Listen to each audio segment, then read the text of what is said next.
Panel de discusión sobre startups en México. Les recordamos que el siguiente evento se realizará en inglés, por lo tanto, quienes requieran dispositivo traductor, los invitamos a que pasen con nuestra compañera en el mostrador detrás de la cabina de traducción. Hello everybody, it is a great pleasure to have you all here in the Pavilion of Mexico, the partner country of HannoverMesse in 2018. And here we are to showcase that Mexico, it's a great destination for investment, and among the many reasons why this is, we find that Mexican people, it's very creative and there is a big sense of entrepreneurship. It comes to that extent that we have the National Institute of Entrepreneurship, and I would like to call Mr. Alejandro Delgado Ayala, the president, to come here to the stage and let us know a little bit more about that. Thank you, Mr. Thank you very much. Buenas tardes. Good afternoon, everybody. So we wanted to take the opportunity of being here in Hanover, not only to show how competitive Mexico is when we speak about production, assembly, high-tech, exports, and so forth, which I think is highly recognized. That's one of the reasons why we are here as a partner country. So we wanted to showcase to you that we're becoming a powerhouse for entrepreneurship. And we're talking about high-tech, technology-based startups and entrepreneurs in Mexico. So I will start with a brief introduction about what's happening in Mexico, how us, the Mexican government, the industry, the private sector, and the academy, the students that are involved in this ecosystem have made it a reality. So I will start first on how we faced the situation in Mexico in 2012. In 2012, we had been working for 11 years on small and medium enterprises, SMEs. 11 years. And please think of this. The United States of America established the SBA, the Small Business Administration, in 1952. Again, 1952. Mexico, for the first time, created a special policy and a special body of government in 2001 devoted for SMEs.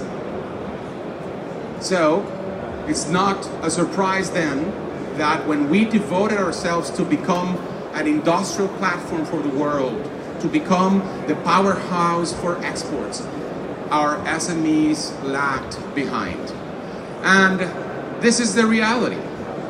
99.8% of the total economic units in Mexico are SMEs. Only contributing in 2012 with 34.7% of the national added value. So, and with the 71% of the total workforce in Mexico produced and generated by SMEs. So, lack of productivity from the SMEs, low economic growth because the export sector is good, it's big, and it's been growing dramatically over the years to represent almost 33% of the total GDP in Mexico. But that's not enough.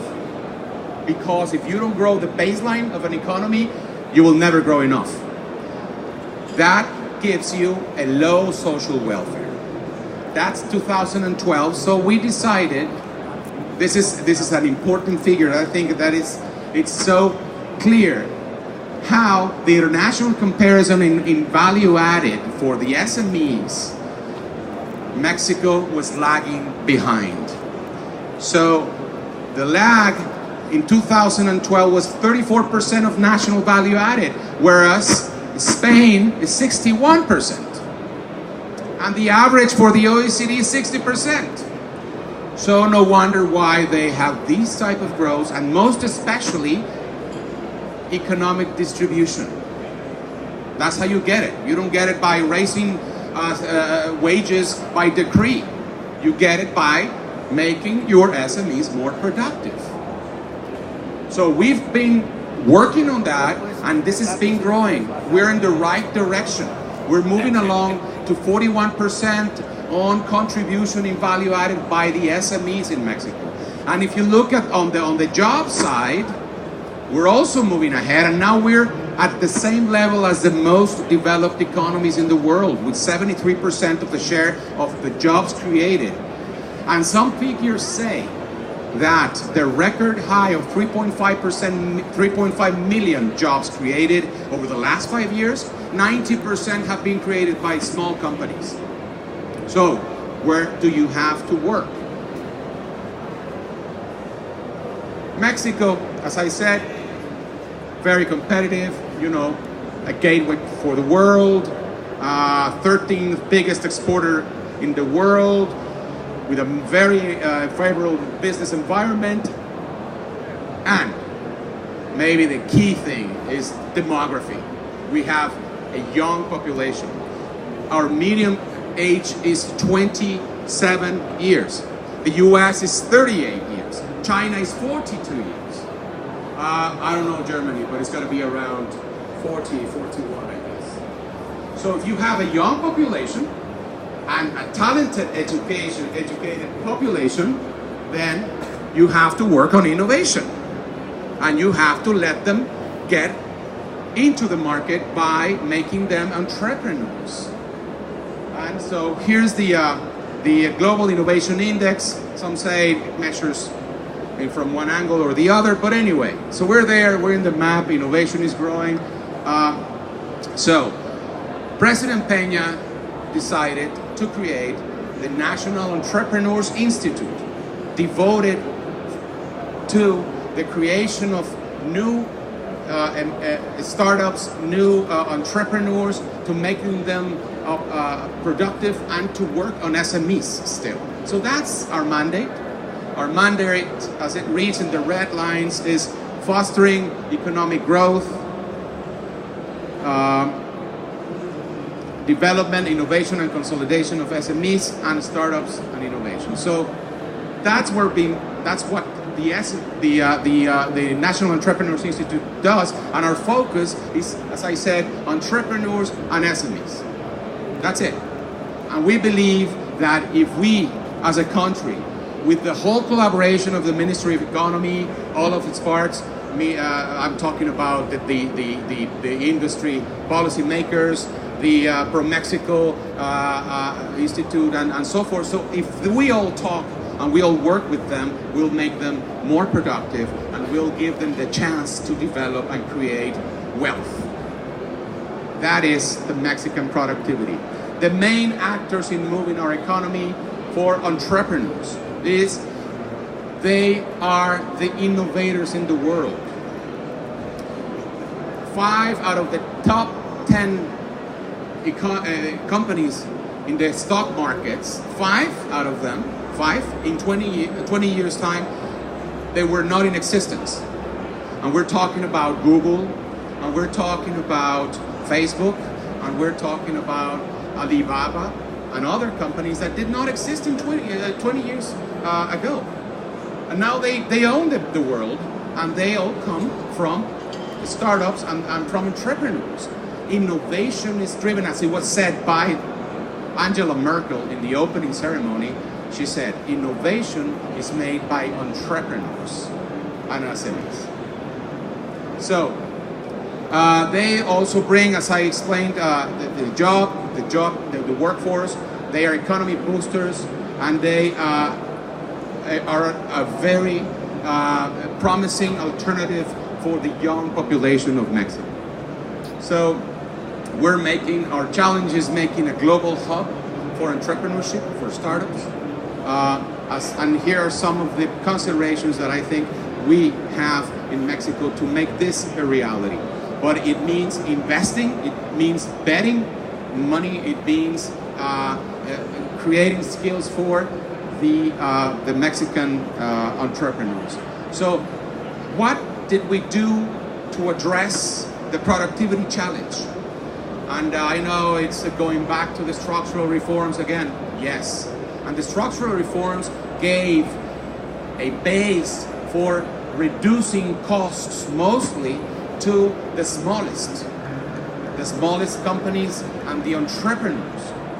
So the structural reforms gave a new opportunity for them to be competitive and to have access to the market, and we'll see that in a moment. Number two, we strengthen the ecosystem for entrepreneurs, and we'll be talking about it as well. And we work on market access in facilitating the regulation and all types of level the playing field for entrepreneurs and for SMEs. So, brief comment about the reforms. Here are the impacts of the reforms in our world for SMEs and for entrepreneurs. So we talk that when we speak about telecommunications, as it was said in the business summit a couple of days ago by the Germans, they said the telecommunications in Mexico are much better quality, better access, and cheaper. So we have the numbers. And in a 4.0 industrial revolution, as it was based, and it is based on the telecommunication side, on the way of connecting the world, then you need cheaper and better access to telecommunications. In energy, we're connecting our world, we're connecting Mexico to the largest and most productive energy hub in the world, which is the North American hub for energy. The tax reform, what the tax reform gave us is the capacity to leave our dependence on all revenues for the public spending and for public finance. And the antitrust gave market access, education, which is the key for all. If we talk about education, we need to talk about quality. And that's exactly what we're looking for. Okay, so in INADEM, what we do is we work in 5 lines or 4 lines, horizontal lines, and one across the board that goes for everybody. So we talk about skills and competencies. That's the #1 factor for being productive. Having good managers, having good entrepreneurs, having good businessmen. The #2 is innovation and technological development and adoption.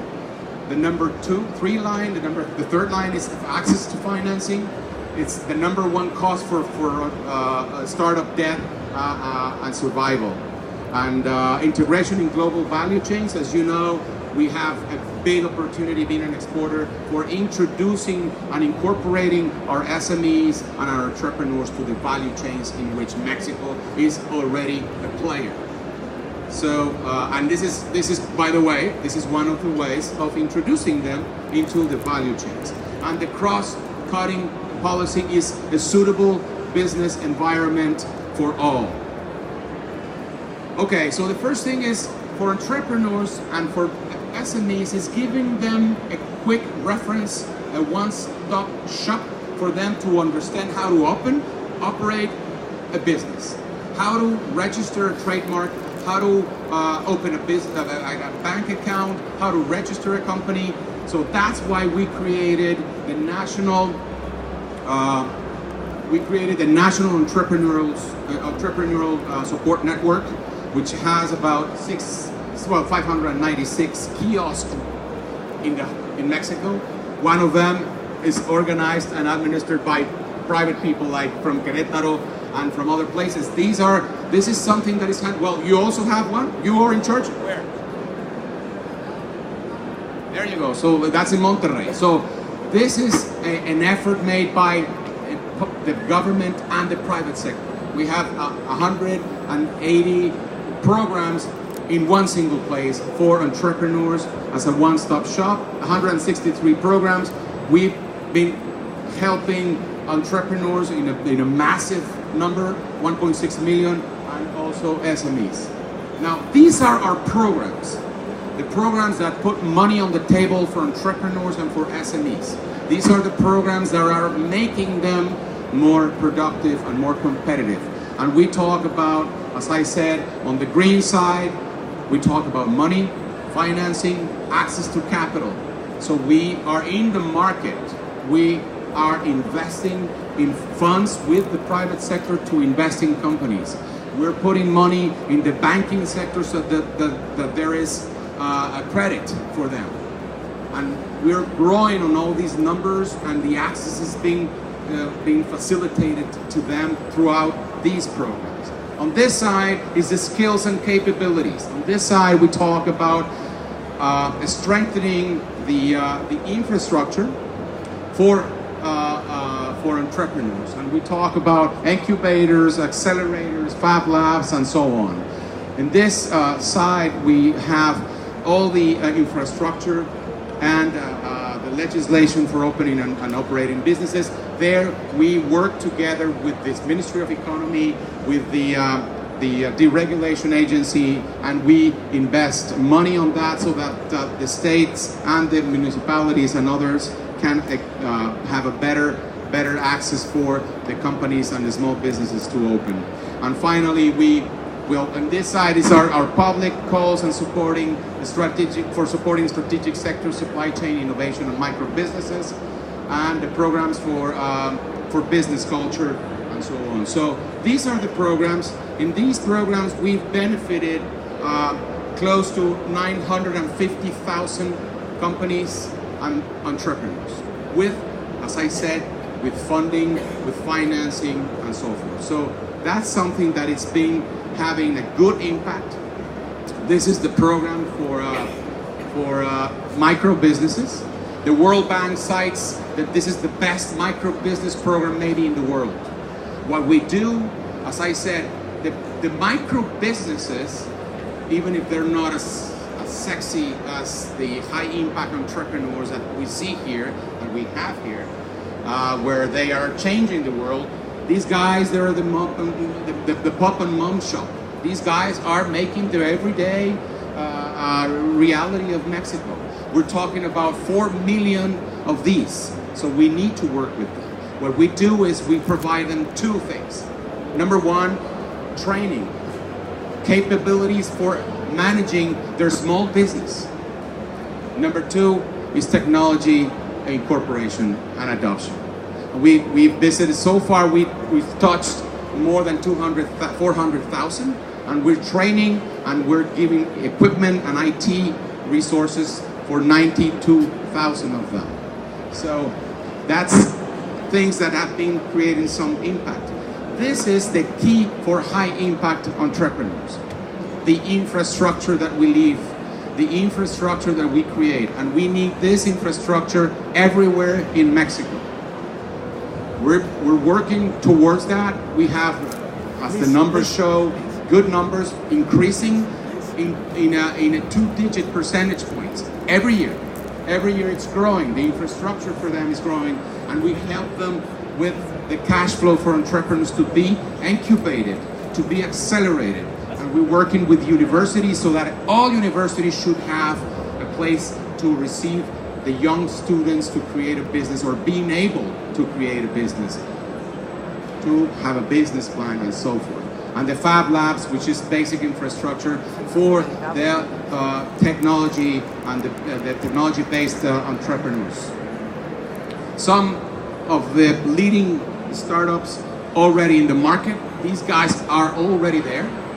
And we have, well, some of them with high value tickets already, some others growing from $10 to $100 million worth. All of these are Mexican startups.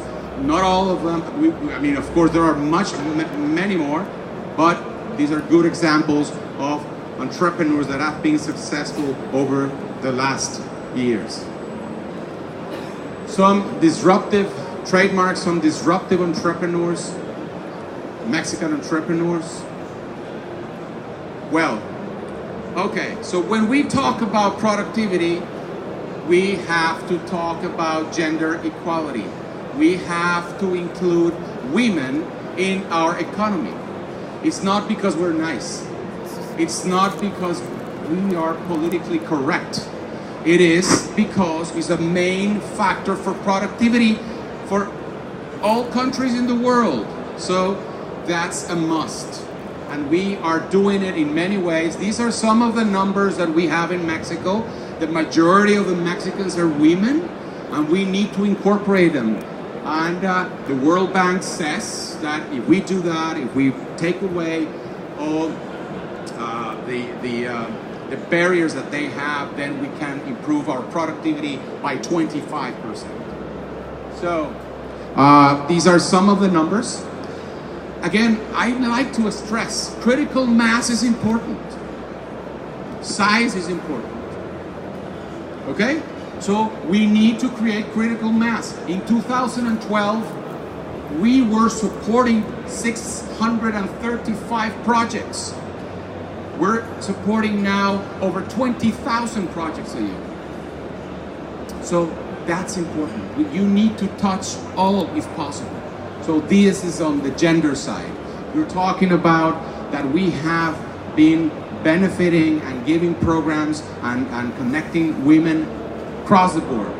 From very deep training like Mujeres Moviendo Mexico, Women Moving Mexico, which is a highly skilled training program of 10 weeks, where after they finish, they're pretty much as good as any other manager with an MBA from Harvard, Stanford, what have you. And we help them in Entrepreneurs Week. They have a special unit for them. They have a special hall for them. And we've supported close to 750 women throughout the network. So on the money side, we created a special program for them, which we call Mujer Pyme. We called it here in English SME women. I don't know if that's a right, Ambassador, but that's the name we gave it. But these are the numbers. So we're creating critical mass. We're giving them access. It's a special program for them. We're talking about 8.3 billion pesos of credit, special credit for women who are changing Mexico.